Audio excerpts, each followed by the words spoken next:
Imagine this. You push open a heavy pub door, step out of a drizzle that can't quite decide whether it's rain or mist, and you're hit by that familiar blend of warm air, faint hops, and the low hum of conversation. You order a pint, the glass lands on the bar with a satisfying thud, and you hand over a sum that, depending on where you are, might feel fair enough or might make you mutter, "Blimey." The question is, who decided that was the price of a pint?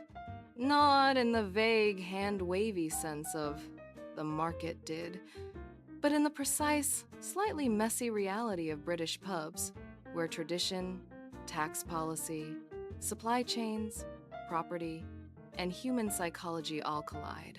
Today, we're going to unpick the economics of pubs in Britain, how prices are actually set, where the money goes, and why 2 pints of the same beer can cost wildly different amounts just a few miles apart. Let's start with a misconception. Many people assume the publican simply looks at the cost of a keg, adds a bit on top, and that's that. If only it were that simple. In reality, pub pricing is a balancing act. 1 part arithmetic, 1 part local knowledge, and 1 part theater. A good licensee is not merely selling beer. They're selling time, warmth, noise at the right level, a place to sit, a chance encounter, and sometimes a sense of belonging. The pint is just the ticket you buy to enter that world. First, the hard numbers. The cost of a pint begins long before it reaches your glass. There's the brewery cost, the packaging and transport, and the wholesaler's margin if the pub isn't buying directly. Then there's wastage. Beer lines need cleaning, some beer is lost in foamy pours, and in quieter pubs, kegs can sit long enough that quality becomes a concern. If you've ever had a pint that tasted a bit off, that's not always incompetence. Sometimes, it's the economics of low turnover catching up with you. Then comes a rather British fact of life: tax. Beer duty, VAT, business rates, and employment costs all loom large. That alone adds a sizable slice to the final price. And duty is not merely a footnote, it can be a significant chunk of what you pay. It's one reason why pubs, particularly small ones, sometimes feel as though they're operating with the government leaning on the till. Whether you think that's justified as a political argument, but as an economic reality, it's spot on. Now, it gets interesting. Even if 2 pubs buy the same lager at the same wholesale price, their overheads can be utterly different. Rent is the big one. A pub in central London might be paying eye-watering rent for a site that developers would happily convert into luxury flats. Meanwhile, a village pub might own its building outright, but face different costs.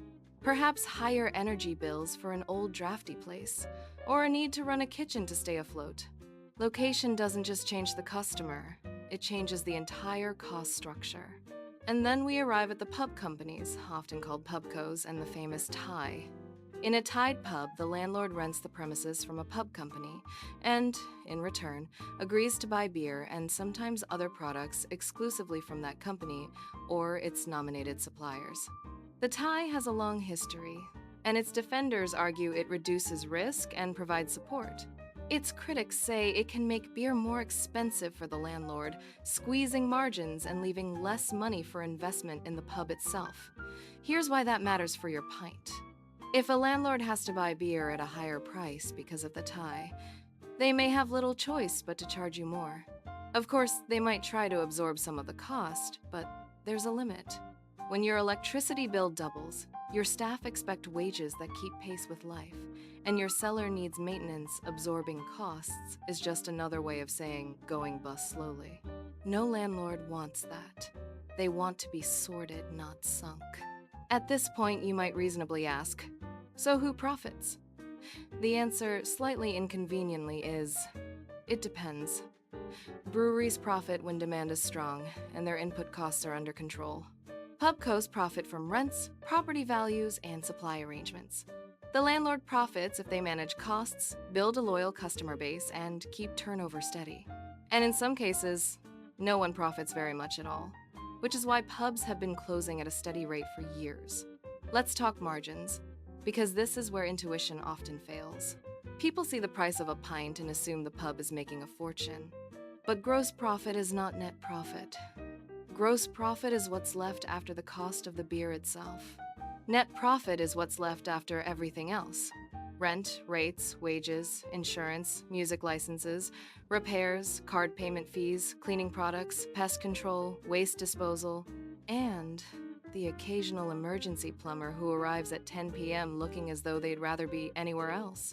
For many pubs, the margin on beer might look healthy on paper, but it's the food, coffee, or events that actually keep the lights on. That's why you'll see pub gardens full of families on a Sunday afternoon, menus that read like a small novel, and quiz nights that are taken far too seriously by teams with names like Quiz on My Face. It's not just for fun. It's revenue diversification. British style, pricing is also psychology. A pub isn't a supermarket. You don't walk in, pick up a pint from a shelf, and leave. You sit, you chat. You might buy another round because you're enjoying yourself, or because it's your turn, or because you've got caught up in a story and you'd feel tight if you left mid-conversation. Pubs understand this, even if they'd never put it in those terms. That's why price anchoring matters. If the premium craft IPA is £7.80, then £6.40 for a decent bitter starts to feel almost reasonable, even if it would have felt steep 10 years ago. The expensive option makes the merely expensive option look like a bargain. It's cheeky, perhaps, but it's common, and it works. Then there's the role of beer itself as a signal. In some pubs, a pricey pint is part of the brand. It suggests quality, careful curation, and a certain clientele. In other places, keeping pints affordable is the whole point, because the pub is competing with the sofa and the supermarket. If a customer can buy 4 cans for the price of 1 pub pint, the pub must offer something more. Atmosphere, community, live sport, a crack with the bar staff, or simply the feeling that you're not on your own for the evening. Now, let's consider the supply chain, because the modern pint is surprisingly global. Hops might come from Kent, Germany, New Zealand, or the United States. Malt has its own markets and its own price swings. Energy costs affect brewing, refrigeration, and transport. Even glassware has had price shocks. When global shipping goes haywire, the effects can reach your local, quietly but decisively. You won't see container shortage surcharge on the chalkboard, but you may well pay it anyway. There's also a cultural factor that's easy to overlook. British expectations about pubs are contradictory. We want them to be cozy and historic, which often means old buildings with maintenance issues. We want them to be lively but not rowdy. We want staff to be friendly and quick. But we're not always keen on paying higher prices that would allow higher wages and more staffing. We want a broad selection of beers, yet we complain when the cask isn't spot on. We want pubs to survive, but we also want a bargain. It's a bit of a pickle. Add to that the very British habit of comparing prices with an almost competitive intensity. Someone will always say, "I can get this for a quid less down the road." Sometimes they can. Sometimes they can't, because they're comparing a suburban pub to a city center site with higher rent and higher wages. But the comparison itself shapes the market. Pubs in the same area tend to cluster around similar price points because customers talk, and because no one wants to be the outlier unless they've got a very clear reason. There's also the matter of timing. Happy hours, early week discounts, and loyalty schemes aren't just gimmicks. They're attempts to smooth demand. A pub is a classic example of a business with high fixed costs. Whether you serve 10 pints or 100, you still need the building, the licenses, and the staff. So, getting people in on a quiet Tuesday is economically valuable. If you can turn a dead night into a steady one, you reduce the pressure to push prices up elsewhere. What about the future? Pubs are adapting, but not always in ways customers notice. Many are investing in better kitchens, non-alcoholic options, and spaces that work during the day as well as at night.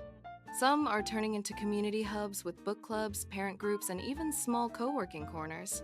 Others are leaning into hyper-local identity, showcasing nearby breweries, hosting farmers markets, or partnering with local charities. These moves can help, but they cost money up front, and money is precisely what many pubs lack.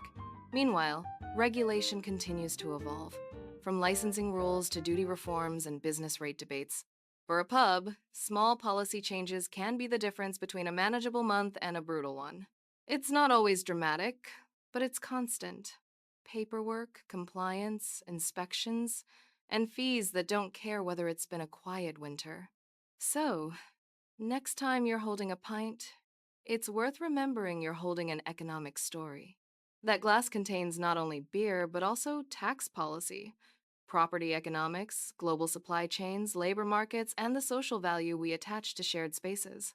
When you pay for a drink in a pub, you're not just paying for liquid, you're paying to keep a particular kind of public life alive. If you're thinking, well, fair enough, but I still don't want to pay a fiver for a lager, that's a perfectly reasonable reaction. Yet the uncomfortable truth is that cheap pints and thriving pubs don't always go together. If we want pubs to remain proper community spaces rather than relics, we may have to accept that their economics are tight, their costs are rising, and their margins are often thinner than you'd think.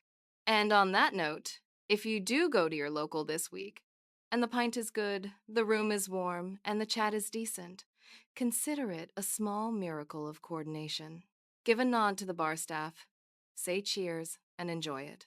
Because behind that simple act is a whole system working, just about, to keep the doors open.